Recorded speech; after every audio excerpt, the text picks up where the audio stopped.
नाम है तेरा तारणहारा, कब तेरा दर्शन होगा। जिनकी प्रतिमा इतनी सुंदर, वो कितना सुंदर होगा, वो कितना सुंदर होगा।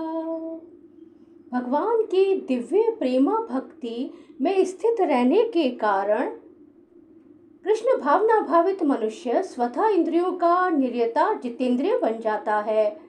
उसकी इंद्रियां कृष्ण की सेवा में तत्पर रहने के कारण अन्य किसी कार्य में प्रवृत्त होने का अवसर ही नहीं पाती।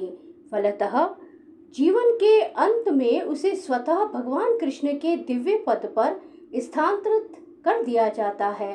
अतः वह दीर्घजीवी बनने का प्रयत्न नहीं करता, वह तुरंत मोक्ष पद को प्राप्त कर लेता है। जैसा कि भगवद गीता में कहा गया है, जो व्यक्ति भगवान की निश्चल भक्ति में प्रवृत्त होता है, वह प्रकृति के गुणों को लांघ जाता है और तुरंत आध्यात्मिक पद को प्राप्त होता है। कृष्ण भावना भावित व्यक्ति दिव्य अवस्था से प्रारंभ करता है और निरंतर उसी चेतना में रहता है, अतः उसका पतन नहीं होता और अंततः वह भगवत धाम को जाता है। कृष्ण प्रसादम को खाते रहने से स्वतः कम खाने की आदत पड़ जाती है। इंद्रिय निग्रह के मामले में कम भोजन करना, अल्पाहार अत्यंत लाभप्रद होता है और इंद्रिय निग्रह के बिना भव बंधन से निकल पाना संभव नहीं है। विभिन्न प्रकार के यज्ञों तथा यथा द्रव्य यज्ञ, स्वाध्याय यज्ञ तथा योग यज्ञ की उपयुक्त व्याख्या से यह देखा जाता है कि इन सब का एक ही उद्देश्य है और वह यह है इंद्रियों का निग्रह। इंद्रिय तृप्ति ही भौतिक अस्तित्व का मूल कारण है। अतः जब तक इंद्रिय तृप्ति से भिन्न धरातल पर स्थित न हुआ जाए, तब तक सच्चिदानंद के नित्य धरातल पर तक उठ पाना संभव नहीं है। यह धरातल नित्य आकाश या ब्रह्म आकाश में है।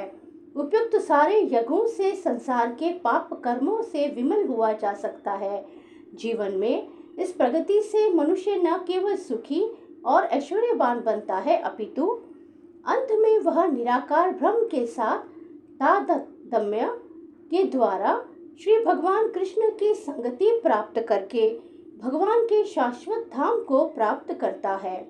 श्री भगवान कहते हैं, हे कुरुश्रेष्ठ, जब यज्ञ के बिना मनुष्य इस लोक में या इस जीवन में ही सुखपूर्वक नहीं रह सकता, तो फिर अगले जन्म में कैसे रह सकेगा।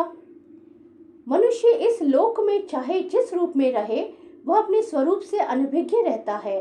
दूसरे शब्दों में, भौतिक जगत में हमारा अस्तित्व हमारे पापपूर्ण जीवन के बहुगुणित फलों के कारण है।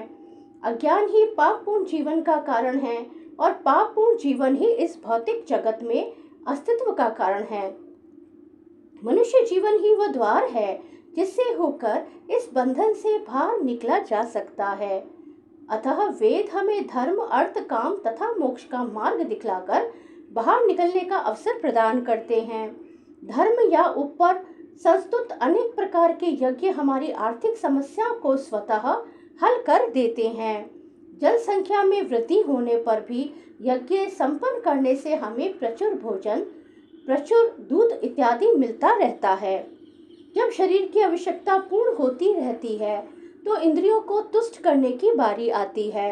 अतः वेदों में नियमित इंद्रिय तृप्ति के लिए पवित्र विवाह का विधान है।